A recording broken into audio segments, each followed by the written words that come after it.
अस्सलाम वालेकुम to class. तो आज हम करने जा रहे हैं पेज नंबर 140। ठीक है, इस पे आंसर क्वेश्चंस हैं और फर्स्ट 2 क्वेश्चन हम आज करेंगे, नेक्स्ट हम नेक्स्ट लेक्चर्स में करेंगे। ठीक है, फर्स्ट क्वेश्चन है, इसकी रीडिंग करते हैं।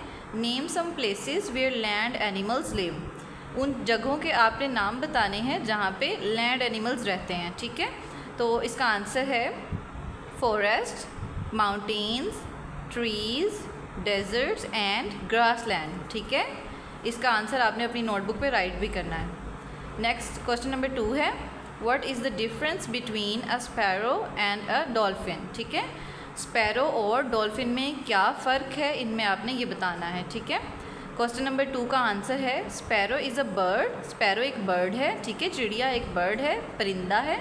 While dolphin is a mammal. Dolphin जो है वो एक मैमल है। Sparrow flies in the sky. Sparrow आसमान में उड़ती है, but dolphin swim in the water. और जो डॉल्फिन है वो पानी में तैरती है। 2 क्लास आज हम करने जा रहे हैं उर्दू का पेज नंबर 53। कल हमने इसके आंसर क्वेश्चन और फिल इन द ब्लैंक्स की थी और आज हम करने जा रहे हैं दर्ज झैल अल्फाज के जुमले बनाएं। क्वेश्चन नंबर 6 है, दर्ज झैल अल्फाज के जुमले बनाएं। ठीक है, फर्स्ट वर्ड है चोट। इसमें आप जुमला बना सकते हैं, अली को कल चोट लगी, या इस अली की जगह पे आप किसी का भी नेम ले सकते हैं। आप अपने फ्रेंड का भी ले सकते हैं, अपना भी ले सकते हैं। ठीक है, और बाकी सब अल्फाज के जुमले आपने खुद बनाने हैं इसी तरह से जिस तरह मैंने आपको चोट का बताया है।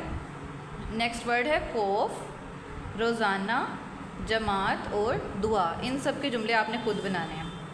नेक्स्ट क्वेश्चन नंबर 7 है, सड़क कैसे पार करनी चाहिए। तस्वीर देखकर दायरे में टिक या क्रॉस के टिक का निशान लगाएं। ठीक है, यहाँ से आपने देखना है रोड कैसे क्रॉस करना चाहिए और उन पर टिक और क्रॉस के निशान लगाने हैं। ठीक है, मार्क करना है। नेक्स्ट क्वेश्चन नंबर 8, हिंसे देखकर गिनती के अल्फाज अपनी कॉपी में लिखें।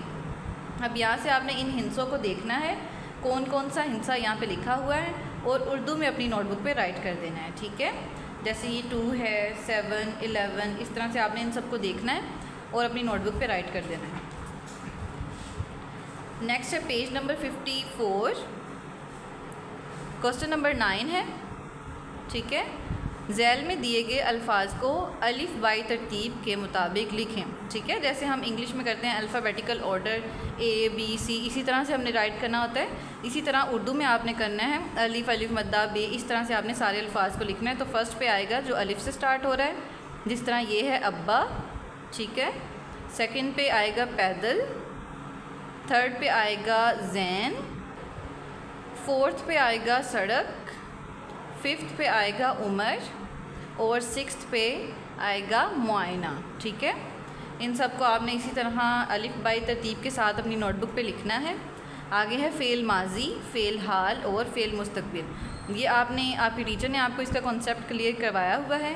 इन सब का आपको पता है फ़ेल माजी क्या होता है, जिसमें हम था, थी, थे का इस्तेमाल करते हैं और गुज़रे हुए वक्त की बात करते हैं। ठीक है, गुज़रे हुए वक्त में जो भी काम किया गया होता है या उसके होने की अगर बात करें तो हम, जैसे मैं कल स्कूल गया था। ठीक है, तो ये गया था जिसमें था, थी, थे आ जाएगा, वो फ़ेल माजी होगा। ठीक है, फ़ेल हाल का मतलब है जो मौजूदा वक्त है, जिस तरह अभी मैं आपको पढ़ा रही हूँ, इसमें हम वो फ़ेल, इसकी रीडिंग कर लेते हैं। वो फ़ेल जो मौजूदा वक्त या ज़माने में काम का करना या होना बताए। ठीक है, मौजूदा ज़माने में मतलब उसी वक्त जो काम का करना और होना बताया। जिस तरह ये एग्जांपल है, वो स्कूल जा रहा है, वो अभी जा रहा है। ठीक है, तो ये है फ़ेल हाल। फ़ेल मुस्तकबिल यानी आगे की बात करना, जैसे हम कहते हैं कि मैं बड़ी होकर डॉक्टर बनूंगी। ठीक है, इस तरह फ़ेल मुस्तकबिल। इसकी भी रीडिंग कर लेते हैं। वो फ़ेल जो आने वाले वक्त में काम का करना या होना बताए, उसमें हम गा गी गे का इस्तेमाल करते हैं। अब आपने इसी तरह से, ये क्वेश्चन नंबर 10 है। यहाँ पे आपने बताना है दर्ज झैल माजी के जुमलों को हाल के जुमलों में तब्दील करें। ये जो जुमले दिए हुए हैं ये फ़ेल माजी में दिए हुए हैं, आपने इनको फ़ेल हाल में चेंज करना है, तब्दील करना है। ठीक है, जिस तरह ये फ़र्स्ट है, मैं रोज़ाना स्कूल जाता था। ठीक है, ये माजी का है। आपने जब इसको कन्वर्ट करना है, तब्दील करना है फ़ेल हाल में, आपने बोलना है मैं रोज़ाना स्कूल जाता हूँ, ठीक है, ये फ़ेल हाल में आ जाएगा। नेक्स्ट है क्वेश्चन नंबर 2, अली दांत साफ़ करता था। अब इसको फ़ेल हाल में कन्वर्ट करेंगे तो अली दांत साफ़ करता है, ठीक है। इसी तरह से आपने ये पेज नंबर 54 और 55 का ये जो फर्स्ट जस्ट 2 हैं 4 एंड 5 यहाँ तक आपने कंप्लीट कर लेना है और आज का आपका चैप्टर कंप्लीट हो गया है। मैथ्स में बेटा हम करने वाले हैं पेज नंबर 103 मैथ्स, ठीक है। मैथ्स कहते हैं किसी भी चीज़ के वज़न को, यानी जैसे हमारे पास ये एक एप्पल बैग है और शुगर बैग है, इनका हमने मैथ्स करना है और बताना है कि इनमें से कौन सा हैवी है, ठीक है। और मैथ्स को मेजर करने के लिए हमारे पास जो है वो 2 यूनिट होते हैं, एक होता है हमारे पास किलोग्राम और दूसरा होता है हमारे पास ग्राम। जो किलोग्राम यूनिट है वो होता है हैवियर ऑब्जेक्ट्स के लिए, यानी जो भारी भारी ऑब्जेक्ट्स होते हैं, बड़े बड़े ऑब्जेक्ट्स होते हैं, उन चीज़ों को मेजर करने के लिए हमारे पास किलोग्राम यूज़ होता है। जो बिल्कुल छोटे ऑब्जेक्ट्स होते हैं उन चीज़ों के लिए हम यूज़ करते हैं ग्राम, ठीक है। कम चीज़ों के लिए यूज़ करते हैं ग्राम और जो ज़्यादा होती हैं उनके लिए हम करते हैं किलोग्राम।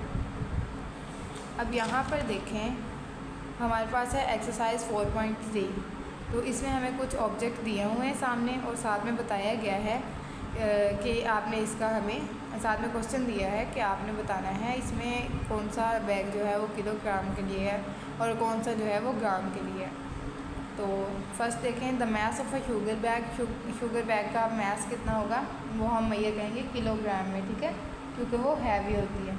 जबकि हमारे पास नेक्स्ट है इरेज़र। इरेज़र आपको पता है बिल्कुल छोटी सी होती है, आप उसको पकड़ते हैं तो बिल्कुल आपको लाइट सी लगती है, ठीक है। तो उसको हम जब करेंगे तो वो कौन सी होगी हमारे पास ग्राम में।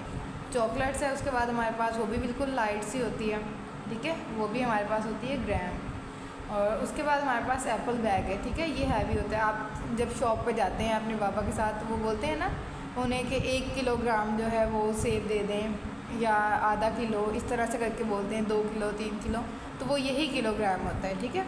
तो इन ऑब्जेक्ट के लिए हमारे पास होगा किलोग्राम, क्योंकि ये हैवी होते हैं। पेंसिल है बिल्कुल लाइट वेट है, तो इसके लिए हम यूज़ करेंगे ग्राम। नेक्स्ट हमारे पास read and write the message.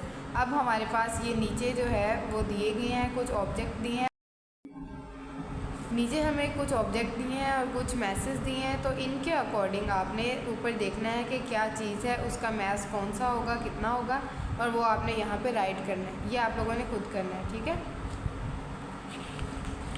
Next आ जाए पेज नंबर 107 पे, एक्सरसाइज 4.4 है। इसमें हमने सिंपल एडिशन एंड सब्ट्रैक्शन करनी है जो आपने प्रीवियस की थी एक्सरसाइज 4.2 में, ठीक है। अब वहाँ पे था मीटर एंड सेंटीमीटर, यहाँ पे है ग्राम एंड किलोग्राम। तो सिंपल यहाँ पे यूनिट चेंज हो जाएगा और बाकी सारा question same as it is solve होगा। आप लोगों को प्लस के क्वेश्चन आते हैं, आपने इनको प्लस करना है और साथ में जो यहाँ पे यूनिट दिया हुआ है वो यहाँ पे आप राइट करेंगे। एक्सरसाइज 4.3 एंड 4.4 आपने कंप्लीट कर लेनी, जितना भी आपको आज वर्क मिला है वो सारा आपने कंप्लीट कर लेना है। ओके, अल्लाह हाफिज़।